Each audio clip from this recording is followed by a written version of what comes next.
Pretty much everyone has already had their say on this topic, but I'm going to give you my view today as someone who's an older lifter and who came to lifting at an older age.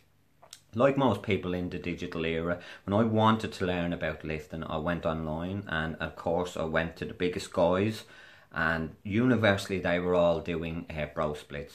Well, bro splits as I know them to be now. I didn't know at the time, I just thought there was one way of lifting and they were doing it. You know, they worked each body part once per week, giving each body part more or less its own day, and they were all huge. So I thought that was how you lift, and that's how I started doing it, and really enjoyed it. You know, I enjoyed the sensation of just going to my absolute limit and feeling sore the next day, sore the next 2 or 3 days. And as far as I'm concerned, that's how you lift and that's how it's done. Over time, as I started to investigate a bit more, because I'm a bit older, you know, I'm more concerned about injuries. I had to investigate why this style of training was successful, if it was successful, and if I was following the right path. What I started to see was that there were other ways of training, and I started looking into what the guys who based their approach on science were doing and what they were saying in terms of training. So I started looking at people like Brad Schoenfeld, Dr. Mike Israeli, whose name I've just probably butchered, Layne Norton, and what they were saying on training volume and training frequency.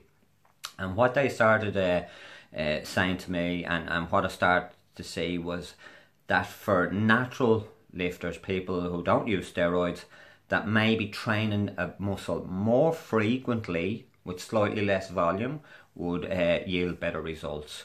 So I found this very interesting but hard to implement, simply because I enjoyed bro splits so much. But gradually I had to make the mental switch before I could make the physical switch away from bro splits. So I started implementing, you know, training each body part 2 to 3 times a week. But I found it tough to get around mentally, simply because I didn't feel as sore and I didn't get as much pump. So I felt, that can't be working.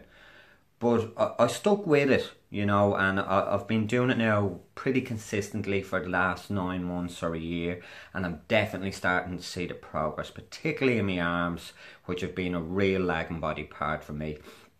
Training them with more frequency, with slightly less volume, seems to be paying dividends.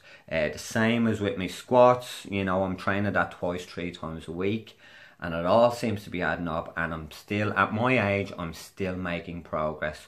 There's nothing wrong with bro splits, and they do work, but the science would suggest, from the guys who look into the science aspects of training and performance, the science would suggest that bro splits do not work as well for the natural lifter as hitting each body part with more frequency throughout the week. So I hope these tips helped, and if they did, please leave a comment and like the video.